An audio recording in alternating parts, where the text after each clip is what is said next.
ഏതൊക്കെ സിനിമകൾ പറഞ്ഞാലും ക്ലാസ്മേറ്റ്സ് ഞങ്ങൾക്കൊന്ന് ഫ്രണ്ടിൽ ഫസ്റ്റ് ഞങ്ങൾ പിടിച്ചിടും.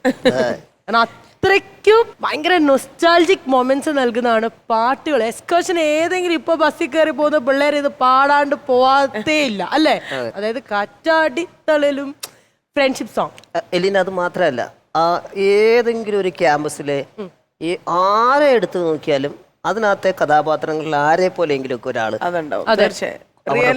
റിയൽ ലൈഫിലുണ്ടാവും, കണക്ട് ആവും. അത് ഒരു ക്യാരക്ടർ. അതെ, ഈ ക്ലാസ്മേറ്റ്സ് എന്ന് പറയുന്ന ഒരു മൂവി, ആ ഒരു കാസ്റ്റിംഗ് തന്നെ എല്ലാവരും ഉള്ള ഒരു കാസ്റ്റിംഗ്.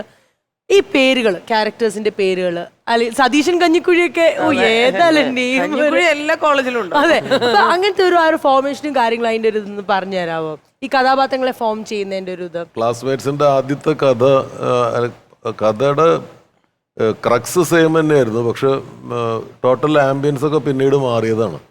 ആക്ച്വലി അത് ബാംഗ്ലൂർ ഒരു എഞ്ചിനീയറിംഗ് കോളേജിൽ നടക്കുന്ന ഒരു കഥയായിരുന്നു.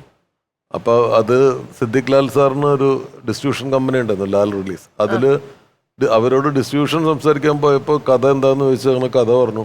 അപ്പോൾ കഥ കേട്ട് കഴിഞ്ഞപ്പോൾ ലാലേട്ടൻ പറഞ്ഞു, തുടക്കവും അവസാനമൊക്കെ ഉഗ്രനാണ്, ഈ സിനിമ ഓടും, കുഴപ്പമൊന്നുമില്ല. പക്ഷെ ഈ ഫ്ലാഷ് ബാക്കിലെ സ്റ്റോറി ലാൽ ജോസിൻ്റെ ഒരു സിനിമയിൽ നിന്ന് നമ്മൾ പ്രതീക്ഷിക്കുന്ന തരത്തിലുള്ള ഒരു സാധനമല്ല, കുറച്ച് കുക്ഡപ്പായിട്ട് തോന്നുന്നുണ്ട് തോന്നുന്നു. ഞങ്ങൾ തിരിച്ചു പോന്നു, ഞാനും ജെയിംസ് ആൽബർട്ടും തിരിച്ചു പോന്നു. അന്ന് രാത്രി രണ്ടുപേരും നിശബ്ദരായിരുന്നു. അത് കഴിഞ്ഞ് കുറച്ച് കഴിഞ്ഞപ്പോൾ ഞാൻ പറഞ്ഞു, ജെയിംസ് നമ്മൾ ഈ സിനിമ ചെയ്യുന്നില്ല എന്ന്. അപ്പൊ ജെയിംസിന്റെ ഫസ്റ്റ് ഫിലിമാണ്. 1.5 വർഷം അതിന് പുറകിൽ ജോലി ചെയ്തിട്ടാണ് അത് അതിലേക്ക് എത്തിയത്. അപ്പൊ ജെയിംസ് പറഞ്ഞു ശരിയാ വേണ്ടെന്ന്. അപ്പം ഞാൻ പറഞ്ഞ ഒരു കാര്യം ശരിയാണ്, ഈ ബാംഗ്ലൂർ നഗരത്തിൽ ഞാൻ ജീവിച്ചിട്ടില്ല, ഒരു എഞ്ചിനീയറിംഗ് കോളേജിൽ ഞാൻ പഠിച്ചിട്ടുമില്ല. അപ്പൊ ഇതെങ്ങനെയായിരിക്കും അവിടുത്തെ ലൈഫ് എന്ന് നമുക്കൊരു ഐഡിയ ഇല്ല. പറഞ്ഞു കേട്ട കഥകളും ഒക്കെയാണ്. നമുക്ക് സമ്പന്നമായിട്ടുള്ളൊരു കോളേജ് ലൈഫുണ്ട്, എനിക്കുണ്ട്, ജെയിംസിനും ഉണ്ട്. നമ്മളുടെ ക്യാമ്പസ് ലൈഫിൽ നിന്ന് ക്യാമ്പസുകളിലേക്ക് കൊണ്ടുവന്നാൽ നമുക്ക് കുറച്ചുകൂടി ഉണ്ടാവും. അന്ന് രാത്രി ഞങ്ങളുടെ രണ്ടുപേരും ക്യാമ്പസിന്റെ കഥ, എൻ്റെ ഒറ്റപ്പാലം NSS കോളേജും ജെയിംസിന്റെ കൊല്ലം ഫാത്തിമയാണ്. അവിടുത്തെ കഥാപാത്രങ്ങളും അവിടുത്തെ കഥകളും അവിടെ ഉണ്ടായിട്ടുള്ള കാര്യങ്ങളും ഒക്കെ ഞങ്ങൾ പരസ്പരം ഷെയർ ചെയ്തു. പിന്നീട് മറ്റേ കഥ 1.5 വർഷം കൊണ്ട് എഴുതിയ സ്ക്രിപ്റ്റായിരുന്നു. ഇത് 3 മാസം കൊണ്ട് എഴുതിയതാണ് നിങ്ങളിപ്പോൾ കാണുന്നത്. അതാദ്യമായിട്ടല്ലേ ഈ ഒരു സംഭവം ഞാന് അത് പക്ഷെ വിശ്വസിക്കാൻ പറ്റില്ല. ഇപ്പൊ ബാംഗ്ലൂരിലാണെന്ന് പറയുമ്പോൾ പോലും നമ്മൾ വിഷ്വലൈസ് ചെയ്യുമ്പോഴത്തേക്കും ഒരിക്കലും നമുക്ക് അത് കണക്ട് ചെയ്യാനേ പറ്റുന്നില്ല. അപ്പൊ അതുകൊണ്ട് എന്താ ഉണ്ടായെന്ന് വെച്ച് കഴിഞ്ഞാൽ എന്റെ ക്യാമ്പസ് ലൈഫിൽ റിയൽ ആയിട്ട് ഉണ്ടായിരുന്ന ക്യാരക്ടേഴ്സ് ഞാൻ തന്നെ ഉണ്ടായി ആ സിനിമയില്. ഞാൻ ചോദിക്കുമായിരുന്നു, അതിൽ ഏത് ക്യാരക്ടർ ആയിരുന്നു ലാൽ സാറ്? അതില് പഴംതുണി എന്ന് പറഞ്ഞൊരു ക്യാരക്ടർ.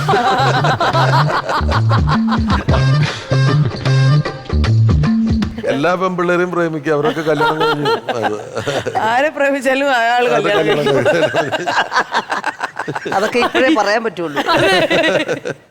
അത് ജെയിംസിന്റെ ക്യാമ്പസിൽ ഉണ്ടായിരുന്ന ആള് തോമസ് എന്ന് പറഞ്ഞ ഒരു പയ്യനാണ് സതീശൻ കഞ്ഞിക്കുഴി റോൾ മോഡൽ. ഈ സുഗു എന്ന് പറഞ്ഞ ക്യാരക്ടറിന്റെ അറ്റയർ മുഴുവൻ ഞാൻ എടുത്തത് ചന്ദ്രബാബു എന്ന് പറഞ്ഞിട്ട് ആ കാലത്ത് ഞങ്ങളുടെ കോളേജിൽ SFIയുടെ ഒരു ലീഡർ ഉണ്ട്. ബാബുവിന്റെ ടൈപ്പ് ഷർട്ടും കാര്യങ്ങളൊക്കെയാണ്. ദിനേശ് എന്ന് പറഞ്ഞ പാട്ടുകാരനുണ്ട്, വൈശാലിയിലൊക്കെ പാടിയ ദും ദും ദും ദും ദുബിനാഥം. ആ ദിനേശിന്റെ ഡ്രസ്സിങ് സ്റ്റൈലാണ് നരേന് എടുത്തത്. സിമിലർ ആയിട്ടുള്ള കുറെ ക്യാരക്ടേഴ്സ് ഉണ്ട്. ഞങ്ങൾ പഠിക്കുന്ന കാലത്തും ഞങ്ങളുടെ സീനിയർ ആയിട്ടുണ്ടായിരുന്ന ഒരാള് മരിച്ചു പോയിട്ടുണ്ട്. അയാൾക്കൊരു അഫെയർ ഉണ്ടായിരുന്നു. ആ ഒരു വെക്കേഷൻ സമയത്താണ് പുള്ളി മരിക്കുന്നത്. അപ്പോൾ ഈ പെൺകുട്ടി വേറെ സ്ഥലത്താണ്. അപ്പോൾ അവർ അറിഞ്ഞിട്ടേ ഇല്ല ഇയാൾ മരിച്ച വിവരം. എന്നിട്ട് വെക്കേഷൻ കഴിഞ്ഞ് വരുമ്പോൾ ആ കുട്ടിയുടെ അടുത്ത് ഇയാളുടെ മരണവിവരം പറയാൻ ഏൽപ്പിക്കുന്നത് തന്നെയാണ്. അപ്പോൾ ഞാനാണ് പോയിട്ട് പറയുന്നത്. അപ്പോൾ ഇതെല്ലാം നമ്മളുടെ ഓർമ്മകളുമായിട്ട് വളരെ ഡയറക്റ്റ്ലി ബ്ലൻഡഡ് ആണ്. അപ്പോൾ ഷൂട്ട് ചെയ്യണ സമയത്ത് എനിക്കൊരു സിനിമ ഷൂട്ട് ചെയ്യണ പോലെ തോന്നിയിട്ടില്ല. കാരണം ഇതൊക്കെ എനിക്കറിയുന്ന ആൾക്കാരും പല സംഭവങ്ങളും ഞങ്ങളുടെയൊക്കെ ജീവിതത്തിൽ ഉണ്ടായിട്ടുള്ള കാര്യങ്ങളൊക്കെ തന്നെയാണ്. എല്ലാ ക്യാമ്പസിലും ഒരു സതീശൻ കഞ്ഞിക്കുഴി ഉണ്ടാവും, എല്ലാ ക്യാമ്പസിലും ഒരു സുഖം ഉണ്ടാവും, എല്ലാ ക്യാമ്പസിലും ഒരു താര ഉണ്ടാവും, കലാപ്രതിഭ, കലാതിലകം, എല്ലാ ക്യാമ്പസിലും ഉണ്ടാവും. ഇത്തിരി ജാടാ പീസായിരിക്കും. ഈ പെൻഗ്വിൻ എന്നുള്ളൊരു ടേം മൂവിയിലാണ് പിന്നെ ഫ്രണ്ട്സിനെയൊക്കെ വിളിക്കാൻ തുടങ്ങിയത്. എല്ലാവർക്കും ഒരു പെൻഗ്വിൻ